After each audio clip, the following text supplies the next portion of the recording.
What's up, YouTube? This is Jake from Team Muffin Kings with my friend Jake. Oh. He's going to be bringing you his Yang Zing deck profile, so whenever you're ready, go right ahead. Alright, Yang Zing's big synchro deck. Let's start with our main big guys here. We got Suwani, 1900 beater. If you don't know what Yang Zings do, when one is destroyed, you get to special summon another one of a different type, like he's the fire. So you get to special summon another different type Yang Zing monster from your deck. He's just a big beat stick, really. But when he special summons one, it has to come out in defense. It's going to be pretty cool. Here's the second one. It's Bixie. We play 3. He's the main workhorse to me. He makes them unaffected by traps when you sync with him. Suwani gives them extra 500 attack. He makes them immune to traps. He's 2k defense, and he's a 2-star tuner. Really easy to go into a lot of smaller synchro monsters with him. And immunity to traps is so good. Next, I play 3 BN. Gives them immunity to battle. I like BN really because he's that 3-star. He makes them really like synergize together. You really can't make anything without him. Now we got the main tuner that I like to play, Chiwen. He's a boss. So what does Chiwen actually do? Alright. When Chiwen goes to the graveyard, he special summons another one. Now, when another Yang Zing monster on the field is destroyed, you can activate Chiwen's effect in graveyard, special summon him to your field, but after he leaves field, he'll go to the banish pile, including through a synchro summon. So doesn't Chiwen have to be chain link 2 then? It has to be the last chain in the link, no matter how many chains are going on. So if I have 3 Yang Zing creation, which we'll get into later, I go chain link 1, chain link 2, chain link 3, chain link 4. Chiwen has to be the last chain link, or else he won't special summon himself. Alright. Alright, now we get into our other tuner, Zhao 2. He's another really good tuner. He's a really strong opener, because when he's the only creature on your board, you can send 2 Yang Zing monsters from your hand to the graveyard, and special summon 2 straight out of your deck. Quick, easy synchro plays. That's what he's meant for. Now we get into the one-ofs for the monsters. I play 1 Pulao. He makes immune to spells. He's not too good, but I like to play him just so things get moving, you know. Especially with Snatch Deal coming back. Yeah, with Snatch Steal coming back, immunity to spells is going to be a big, big thing. And then I play 1 Tautui. He makes the monster unable to switch control. Once again, with Snatch Steal coming back, he's going to be a big player. He's also a 22 beat stick. I really like to run him against the Shadal matchup because they blow window runs something over, and I bring him out and I crash their window. It just makes really simple plays against a window. Now we're going to move on to the spells. Start off with triple MST. Quillforts make me main this. I do not like Quillfort. It's ridiculous. I only play like 6 or 7 spells. And maining triple MST, it just gets rid of a lot of nasty back row. Like Vanity's Emptiness really shuts this deck down. This just ends everything that I really have problems with. Then we play 2 Path. Path lets me target 3 Yang Zings in the graveyard, shuffle them in the deck, and draw 2 cards. It's kind of like our own Pot of Avarice. We can only activate once per turn. Why no 3 Path with the new tuner? I don't like 3 Path. It gets really cloggy once you start playing in. And you never seem to have enough targets whenever you draw Path. I'm letting everyone know that. So it's really bad early game. It's terrible early game. Now we're going to get into the one-ofs. Play 1 Dark Hole. I don't like Regeki, and in this deck, destroying your own stuff just helps you out. You get free stuff, and their stuff goes away. You going to play 2 with the new ban list? I'm going to play 2 with the new ban list. All right. Everyone should. It's a beautiful card. We play the 1 Soul Charge. This makes synchro plays so much easier, and if you are running really low on cards and have a lot of life points, it's a big game changer. I still think everyone should play 1 of these cards. And then we play the 1 Book of Moon. Book of Moon wrecks Burning Abyss. You flip one of their Burning Abyss guys face down before they start overlaying, they're done. All their field goes away. Yeah, they get some free pluses afterward, like if they had a Skarmory and a Sur. I mean, but still, I feel Book of Moon is still a very strong card. And now we're going to get into the traps. Play 3, Yang Zing Creation. This card is probably the best opening that I've ever seen. Once per turn, when a monster, it doesn't even have to be a Yang Zing, is destroyed, you can search your deck for a Yang Zing monster and special summon it to your side of the field. It just helps you really move along with your deck, and it gets you more free pluses. So that's what this deck is supposed to do, is just plus hard. Next we play 2 Breakthrough Skill. It's better than Fiendish Chain in this format. It's really, synergetic. It stops everything's effects. You really don't want anything going off against you, because this deck really, it's supposed to be fast playing. It's really reactive. If they're making an aggressive play, you got to stop it somehow. It's really good with the Winda, against the Winda too, I'm guessing. Yeah. It shuts Winda down really hard. Then we play 2 Brutality. Okay, you need to explain this card, because I've never seen anyone play it. Alright, Yang Zing Brutality. If a Yang Zing monster you control battles an opponent's monster, okay? So if they're attacking you, you're attacking them, you basically double your attack and double your defense. Your original attack and defense. Think of it like dropping Crane on Yamato. That's what Yang Zing Brutality does for Yang Zings.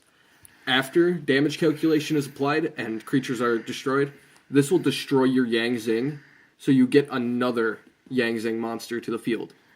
So let's say I had Suwani on board, and they attack me with a Winda, and think, oh, he's only going to get 1 special summon out of this. I can now activate my Brutality. I jump up to 38, I run over their Winda, and I get a free card out of it. It's just a really simple and easy way of making sure your Yang Zings go to the graveyard and making sure they don't get destroyed when there's a problem on the board. We main deck 2 Skill Drain. Skill Drain, great card in this deck. Stops everything that you want to stop on the board, and then it lets your guys still go off in the graveyard. Still, really strong card in this deck. Would you side out the skill drains against the Quillfort matchup? Against the Quillforth matchup, I probably would, because I know they're probably playing it too. So yeah, I main deck 3 in mine, so... Alright, keep going. We're going to play 2 Oasis of Dragon Soul. Alright, you need to explain this card too. This card's basically a Call of the Haunted, but it brings it out in defense mode and makes it a worm-type monster.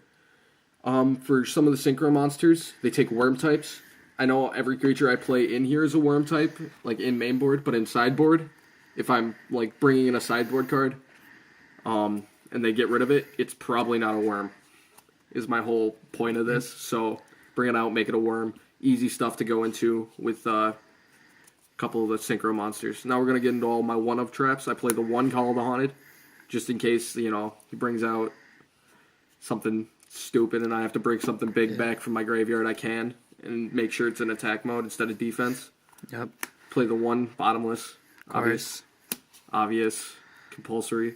Yep. Obvious Torrential. And a lot of people have been taking out the Torrential for the Burning Abyss matchup. I like it because I still plus off it too. And yeah. plus, it's a free board wipe. It's just like the Dark Hole. Yeah, I sided out against your deck. Mm-hmm.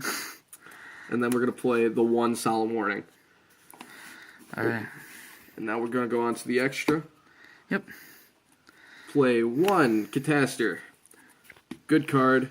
Really strong against anything that's not Shadal. And still really strong against Shadal. Just a great card overall. Mm-hmm. We're going to play 1 Vulcan the Divine. I like Vulcan just in case I have a dead Call of the Hunter, dead Oasis on board. I can bring it back to my hand. It's a really good way of recycling certain things on your board while getting rid of problems on theirs. We play the 1 Orient Dragon. Most decks nowadays are still tuning. Personally, I would like to take this out for an Armades, but I mean, it's good in the mirror match. Really good in the mirror match. We play the 1 Goyo Guardian, because we don't have 2 yet. Goyo's still really strong right now. It stops all Yang Zing effects before they go off. It stops other cards that go off in the graveyard. Like, it'll stop Burning Abyss, I'm pretty sure, because when they're sent to the graveyard, they're not being taken to the graveyard. They just come right to my board. Yep. We play the 1 Black Rose, another field clear. Got to keep clearing the field on this. Black Rose too good. It's really strong card, and, even if you can't clear the field, like, say they flip a Breakthrough Skill when it hits board, with all your effects that you can give it through your Yang Zing monsters, it shouldn't be a problem having a Black Rose with 29 attack on board. Then you got Yazi. Okay, I heard this is like the most broken synchro in this extra deck. It is. His own effect lets him not be targeted. Non-targeting makes him so strong. Not to mention you can add certain like if you mix the right Yang Zings together, he just becomes something like a raid boss and just overwhelms your opponent. Like I know one time I was playing, I got him not affected by spells, unaffected by traps, and can't be destroyed by battle. And then he can't be targeted to begin with. I mean, what are you going to do about that? He also has the regular Yang Zing effect where if he's destroyed in any way, you get to bring out another Yang Zing monster. And then he has a Scrap Dragon effect. I mean, how are you going to get better than this? This guy is probably my favorite synchro to play. I also heard it's really, really good against the Burning Abyss matchup, too. You can't target it. I mean, he's bigger than Virgil and Dante already, and you can't target him. I mean, there's no reason not to play this card. Like, even Shadal's are maining this in the extra deck. Yeah, it's because it's generic. It's super generic, really good card. Alright, we're going to play 2 Baxia.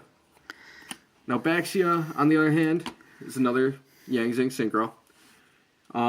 Whatever amount of Yang Zing types you use, like if you use like a fire, a water, and a wind, and the light, you can spin up to 4 cards, which means you take them off your opponent's board and put them back in their deck.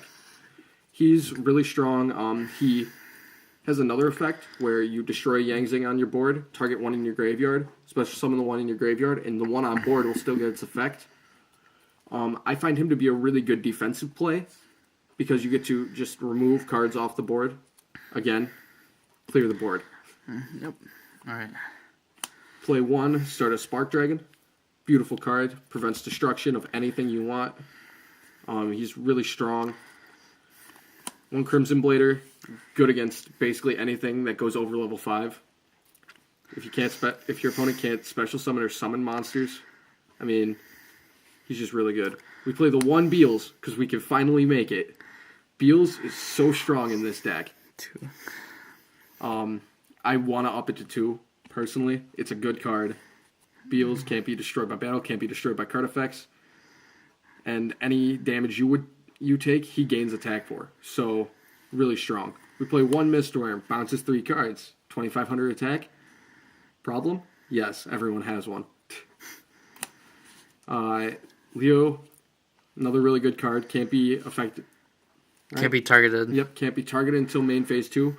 Really strong, 3,100 attack. 10-star tuner. Or 10-star synchro. I find it to be a good play. And then we play the 1 Star Eater. I feel Star Eater is probably the best thing you can bring out in this extra deck because it takes all your Yang Zings basically to make it. So he's gonna have all that like effect negation basically. Yep. Side deck. Yep. And here comes the sideboard. We play 1 Neospatian Grand Mole. Best card in North America. Stops everything. Construct doesn't kill it. Play 1 Draco Lich. Beautiful card against Burning Abyss. Burning Abyss, this card, ugh. I mean, anything that's special summon from the extra deck or the main deck turns automatically to defense position, and it loses, or no, turns to attack, right? Right? I'm getting these effects wrong now. Nope, it turns to defense position, and all non-worm type monsters lose defense equal to their original defense. So, I mean, they're just not going to have defense, and you're just going to run them all over. So really good against Dante. Mm-hmm. Dante's that wall that you can never get over. This helps you. We play 2 Flying Sea. Really good against the Burning Abyss matchup again. I really don't like playing against Burning Abyss. This stops all their plays, basically. Then we play the 2 Forbidden Chalices. Really good against certain cards. Construct. Construct again. Another Construct. I like Chalice a lot. It stops effects of all different kinds, including Dante. I don't like seeing Dante either. I don't like seeing Virgil. But, yeah, another really nice card. I side the 3rd, Brutality. I feel like it's a good card. 2 in main deck's fine because you don't want to see it very often, but if you need to side deck a third because you're playing against something that's bigger than you, third one's always a nice option. So it's really good against some like rogue decks like Lightsworn. Yeah, really good because if they try to, clear your board and you end up with just like a single Suwani on board and they try to attack over it with JD, flip that brutality. Then you got 2 Imperial Iron Wall. You really don't want anything getting banished. Plus, in game 2, if you're finding you're using Chi-Wen a lot, bring this in. Chi-Wen won't get banished off its own effect. You'll keep it engraved and you can keep using it. Really strong card. Play 2 Light Imprisoning Mirrors. Good against rogue decks. Good against a lot of those other decks that you really don't see anymore. But, no, it may stop your Chi-Wen's effect, and that's really okay, I guess. Mainly because you still have your Dark Tuner, and he's still really strong. Mm-hmm. Play 2 Fiendish Chain, more effect negation. Really don't want Winda or anything getting in your way. Then we play 2 Shadow Impris, more effect negation, stops all the Shadal cards on field and in graveyard. One of my favorite sideboard cards to see, usually. All right, I got a few questions for you. All right. What is your deck's worst matchup? Personally, Burning Abyss, I feel, is my worst matchup, mainly because they spin so much, and this deck can't take things either coming back to the hand or going back to the deck. Also, what would you change in any of the decks, like main deck or side deck? I would definitely put an Armades in my extra deck. I feel like Armades is still really strong, and making him immune to certain things or giving him extra attack make him really more of that aggressive play. I don't personally like any of the mirrors in my side deck right now. I don't know what to put in for those, but they work for now. And then I feel in main board, I could probably take out the 1 Call of the Haunted. I don't feel like it sees enough play. So I feel like a different trap card would see more play. But right now I feel like the consistency of this deck shows. Alright. Well, thanks for the deck profile, and as always, please like this video and to subscribe.